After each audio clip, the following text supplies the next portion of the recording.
Assalomu alaykum hurmatli ahli Instagram. 103 kvadratlik 100%lik egalik huquqi bor.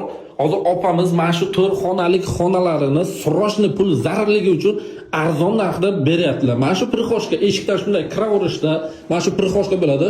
O'ng qo'limizda bitta katalar uchun spalni bo'ladi, konditsioneri bor. Opam aytadilarki, mana shu o'zimizning narsalarimizni yig'ishtirib ketamiz deyaptilar.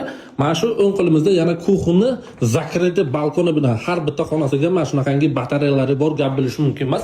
Mana shu kuxni mebellari. O'zi bu Gorgay Mehr ko'chada ikki xonaliklar 90 ming, 95 ming bo'lib turgan bir paytda xolam aytadilarki, mana shu 4 xonalikni 103 kvadratlikni 118 ming, yana ozgina savdo ham qilib beraman deyaptilar. Konditsioneri bor, shkofi bor, televizor bor, har bitta trezasida mana shunaqangi rishotkalari bor.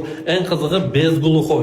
Bu xonani menga yoqqan tarafi razdelniy sanuzeli bo'ladi, alohida dushovoy bo'ladi, alohida unitaz bo'ladi. Mana shu 3-xonasi bo'ladi va mana bu 4-xona bo'ladi. Bunga ham balkonchasi bor. Gap bilish mumkin emas. Kimga qiziq bo'lsa mana shu xona, biz pastda nomer qoldiramiz. Srochniy aloqaga chiqinglar, xudo xolasa. Narxini ham sunnatga muvofiq ozgina savdo qilib beraman deyaptilar xolam. Kimga qiziq bo'lsa pastdagi nomerlarga aloqa chiqaverasizlar, xudo xolasa narxini ham chiroyli qilib beramiz.